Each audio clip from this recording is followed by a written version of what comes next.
dia 1º de dezembro, finalmente saiu, está rolando em Brasília, na Comissão de Constituição e Justiça, a sabatina do André Mendonça, candidato à vaga do Supremo Tribunal Federal, indicado pelo presidente Jair Bolsonaro, e que estava ali naquela enrolação do Davi Alcolumbre. Quem vê o desempenho do Davi Alcolumbre hoje nem acredita que ele ficou enrolando tanto tempo para marcar essa sessão. É de se perguntar se é razoável fazer o que ele fez. Eu não acho nem um pouco razoável fazer o que ele fez. Quer ficar enrolando, e aí marca a sabatina. Sabatina que está acontecendo agora.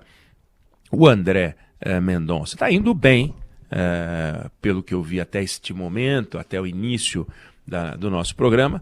Foi respondendo, primeiro fez um discurso, cerca de 40 minutos, respondeu as perguntas da Elisiane Gama, relatora do processo que depois vai ser votado na CCJ. A gente tem um histórico de aprovação de candidatos ao Supremo Tribunal Federal, que, se a gente tirar o que aconteceu lá atrás do governo Floriano Peixoto, quando alguns foram rejeitados, é de aprovação de 100%. Então a tradição joga a favor da aprovação do André Mendonça, tanto na Comissão de Constituição e Justiça, que é pré-requisito, quanto no Senado, no plenário do Senado. Se a gente for pegar os ministros que estão hoje no Supremo Tribunal Federal, e todos passaram por essa sabatina, alguns deles, a começar do Gilmar Mendes, que é uma voz fundamental no Supremo Tribunal Federal, ele foi muito criticado quando ele foi indicado. Foi indicado em 2002.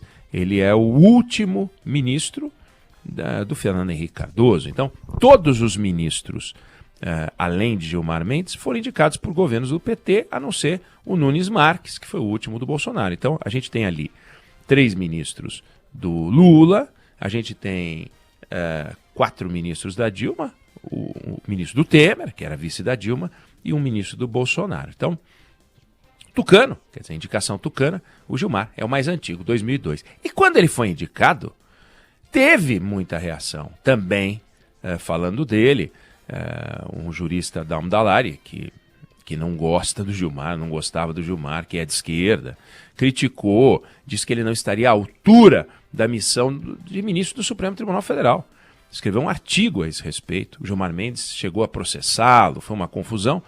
E está lá o ministro Gilmar Mendes. Quando a Rosa Weber foi indicada, também houve críticas de 2 senadores dizendo que ela não tinha notório saber. E, no entanto, passou, foi indicada, foi aprovada. E as aprovações dificilmente são aprovações apertadas. São necessários 41 votos, né? No plenário, e você tem placares de 57, 63, 55, 58, 68. Então, todos foram aprovados. A tradição do Brasil é aprovar. Houve algumas sabatinas mais apertadas. A do ministro Fachin, por exemplo, que entrou no lugar do Joaquim Barbosa, foi uma sabatina de 12 horas. Vamos ver quanto tempo vai durar. Essa sabatina tende a não durar 12 horas. Mas foi apertada, porque ele tinha ligação com a CUT, então a briga foi mais severa. Aconteceu algo semelhante com o Toffoli, pela ligação partidária dele com o PT.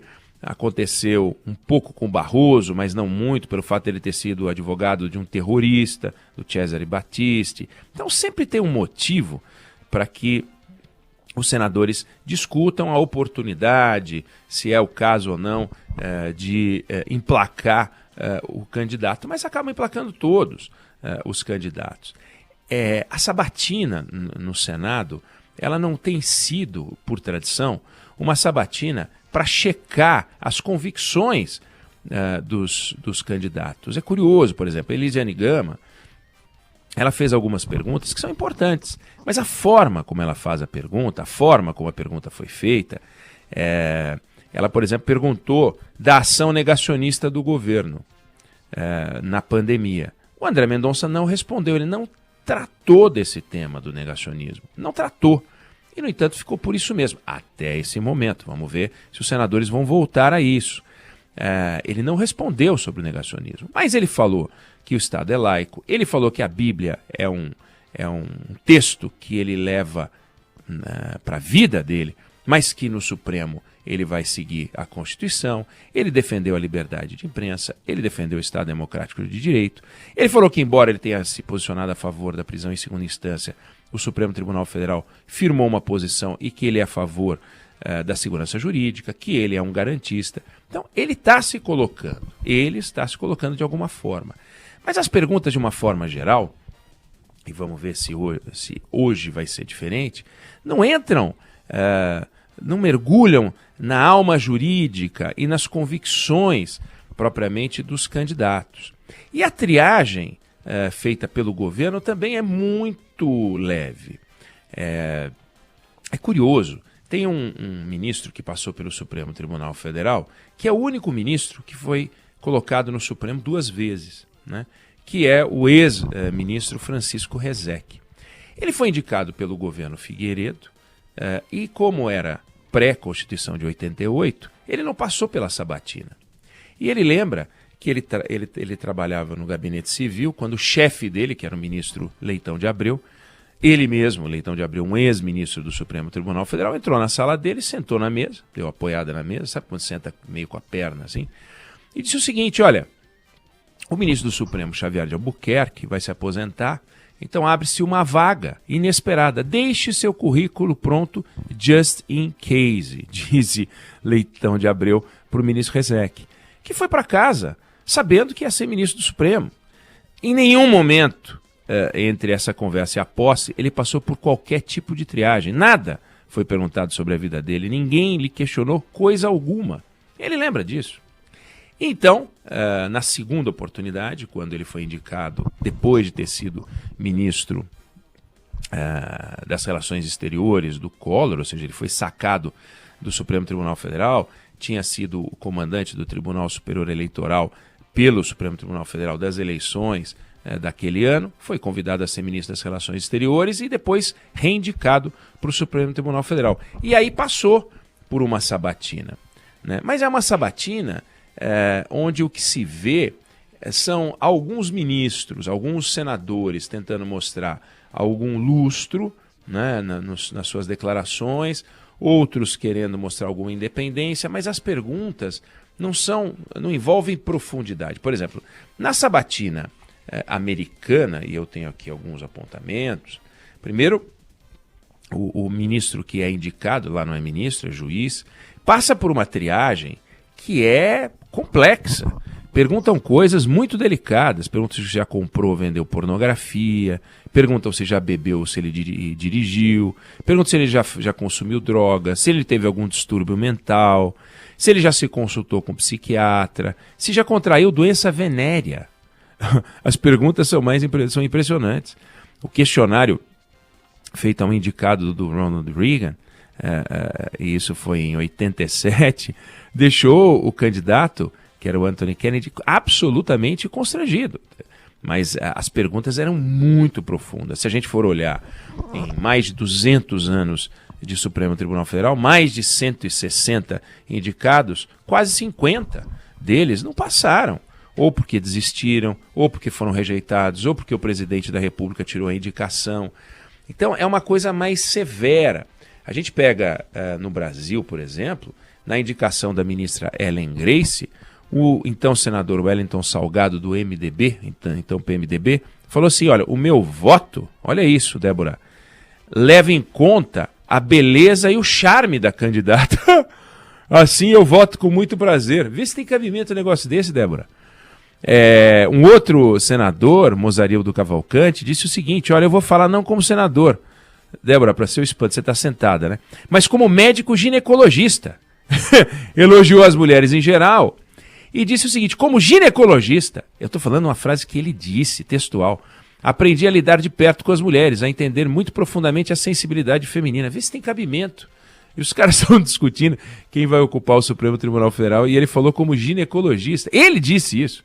Então é um negócio complexo, mas, por exemplo, na sabatina americana, perguntas como: alguns advogados acreditam que a Constituição é um documento vivo, que cresce para reconhecer novos direitos. Outros acreditam que a Constituição deve ser interpretada de acordo com a sua palavra simples e seu significado original. O senhor acha que a Constituição é viva? E, em caso afirmativo, como um juiz deve determinar quais os novos direitos a criar e quais as leis aprovadas pelo povo devem ser descartadas? Então, entra nas convicções do candidato. Entra nas convicções. O mergulho é mais profundo. E é isso que se espera de uma sabatina. Não há sabatina, não tem por um propósito fazer discurso para depois bater no candidato ou então bajular o candidato. É uma triagem para alguém que vai ficar muito tempo lá. Muito tempo. Hoje a expulsória é aos 75 anos de idade. Então, veja, vai ficar 20, 30 anos no Supremo Tribunal Federal, conforme a idade do candidato. O que é importante é que os senadores façam esse trabalho com qualidade. E a gente vê no Congresso Nacional, de uma forma geral, no Senado, uma leveza nas sabatinas, não só na sabatina para ministro do Supremo Tribunal Federal, mas para STJ, para embaixadas, para o Banco Central. São responsabilidades do Senado que os senadores têm que incorporar nessa hora acima dos partidos, e eles estão representando o Estado. Vale resgatar. O deputado federal representa a população dos estados. Por isso, as bancadas têm tamanhos diferentes. Há distorções, alguns estados são subrepresentados na comparação com a sua população, outros são superrepresentados na comparação com sua população. Nos Estados Unidos tem estado que tem um deputado. Aqui nenhum tem menos de 8. Por quê? Porque assim a gente entendeu que seria o certo, tem uma distorção. Mas no Senado, todos os estados têm o mesmo número de representantes. Então o que o Senado está representando nessa hora é a federação.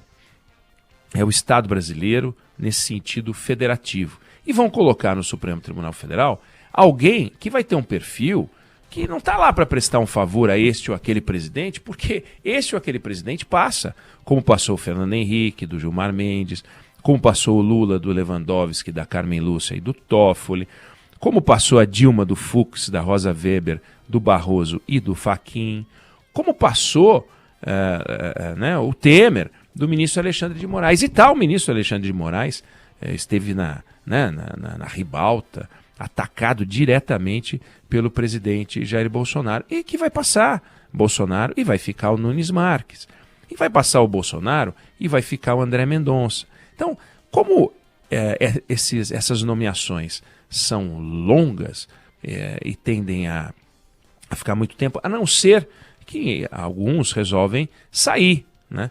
E raramente acontecem coisas como aconteceu no governo Lula, em que num só dia foram sabatinados 3 ministros do Supremo Tribunal Federal, Fábio. É um episódio muito curioso que aconteceu, porque pela primeira vez na história, lá atrás, houve a indicação do Carlos Aires Brito, do Joaquim Barbosa e do César Peluso, todos analisados num único dia.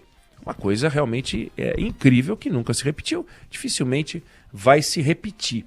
Então é importante, é fundamental que a gente acompanhe essa sabatina, e a gente vai acompanhar aqui ao longo da nossa programação, ouvindo as perguntas, acompanhando as respostas, recebendo da nossa equipe em Brasília o retorno. Para lá a gente vai ao longo da nossa programação aqui no Band News no meio do dia e ao longo do dia para ver o que vai acontecer. Se ele for recusado, vai ser uma coisa inédita, não é o que se espera. O que se espera é a confirmação. Mas podemos ter uma surpresa, não dá para saber como é que vai ser o comportamento do plenário. Por enquanto, a impressão que ele está passando é uma impressão positiva. É uma impressão não de alguém que vai fazer aquilo que o presidente da República disse que ele faria, que é abrir as sessões uma vez por semana do Supremo, rezando, lendo uma oração, ou mesmo, como disse o presidente, prestando contas para o presidente regulares, tomando café da manhã com o presidente da República. Não é para isso que a gente vai ter ministro do Supremo Tribunal Federal. No momento em que o André Mendonça, se confirmado, passar a integrar o Supremo Tribunal Federal, ele passa a integrar um poder independente, representando um poder judiciário e um poder que, junto com o executivo e o legislativo, vão ter que trabalhar em harmonia, mas de forma independente. Isso é fundamental. Então vamos acompanhar.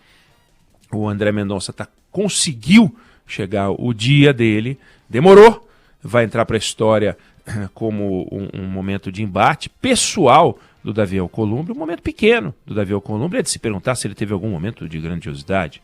Não sei, não vi, não testemunhei.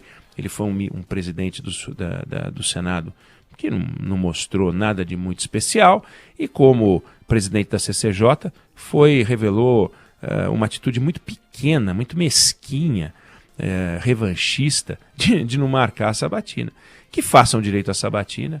Quem entender que o André Mendonça não está à altura do cargo, mas perguntem direito, perguntem coisas que realmente possam decifrar o código genético desse futuro jurista, formulador e intérprete da Constituição brasileira. Nós queremos um ativista lá, nós queremos um Estado, um Supremo Tribunal Federal que crie essa Constituição viva, nós queremos alguém que fale o que bem entende, interprete a Constituição e submeta a Constituição ao seu modo de ver. Vamos tentar decifrar agora. Se esse for o desejo do Senado, tudo bem, mas é fundamental fazer uma sabatina de qualidade.